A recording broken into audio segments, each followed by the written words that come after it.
Mr. Davis, sorry, my microphone wasn't on. Go ahead. Chairman Baucus, Ranking Member Grassley, and members of the committee, thank you for inviting me. I will be referring to the 3 exhibits at the end of this testimony.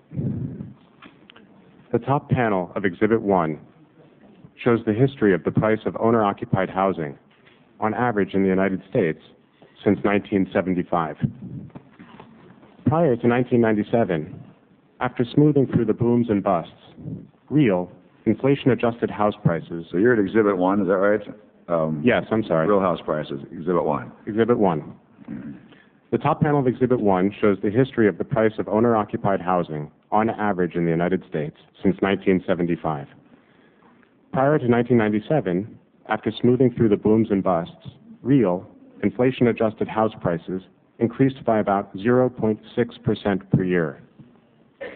From 1997 through mid-year 2006, real house prices increased by 5.7% per year. Since 2006, real house prices have been flat. So, can we explain the recent housing boom? For house prices to rise over time, something about housing must be hard to manufacture. For this reason, it makes sense to visualize a house as a physical structure on some land. Physical structures are like manufactured goods, and so the price of structures should show little upward trend, like the price of most manufactured goods. The red dotted line in the bottom panel of your exhibit shows that, in fact, the real price of structures has increased by only 35% since 1975.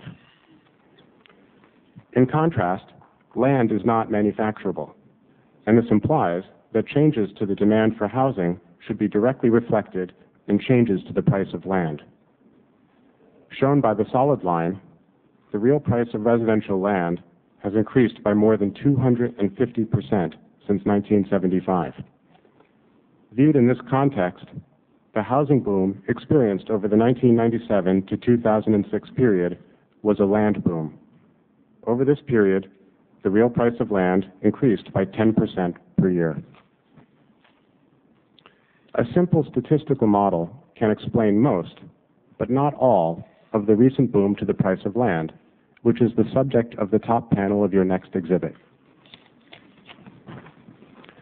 For most of the sample period, real per capita income, interest rates, and the inflation rate have jointly explained the trend and cycles to the real price of land. The predicted price of land based on these 3 variables, the dotted line, closely hugs the actual land data, the solid line, until mid-2004, at which point the lines diverge.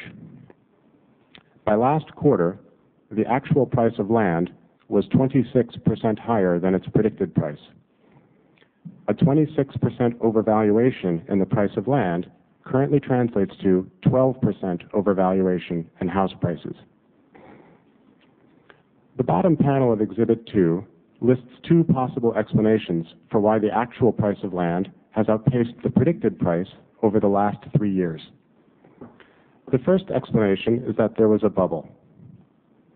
There might be some merit to this story, but I'd rather focus on the second reason, which is that underwriting standards may have eased in 2004. A change of this sort is sufficient to cause a surge in the price of land. The reason is that there is a fixed supply of good locations. At any given price level, the number of potential buyers that can afford to live in any given location increases if credit becomes cheaper or more people have access to mortgages. In this case, the price of land must rise to clear the market. Recently, however, underwriting standards may have become more strict.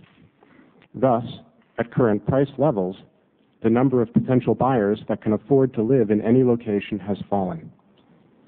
The price of land and housing must fall to clear the market for land. Assuming that underwriting standards have returned to pre-2004 levels, we might expect the price of land and housing to fall by 26% and 12%, respectively. In the final exhibit,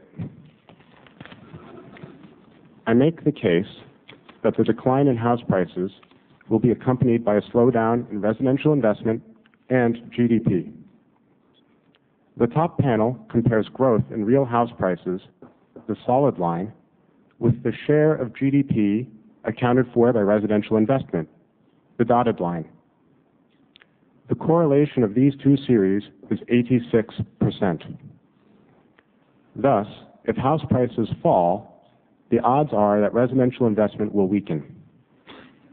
In the bottom panel, the solid line shows the percent deviation of real GDP from its trend, and the dotted line shows the percent deviation of real residential investment from its trend.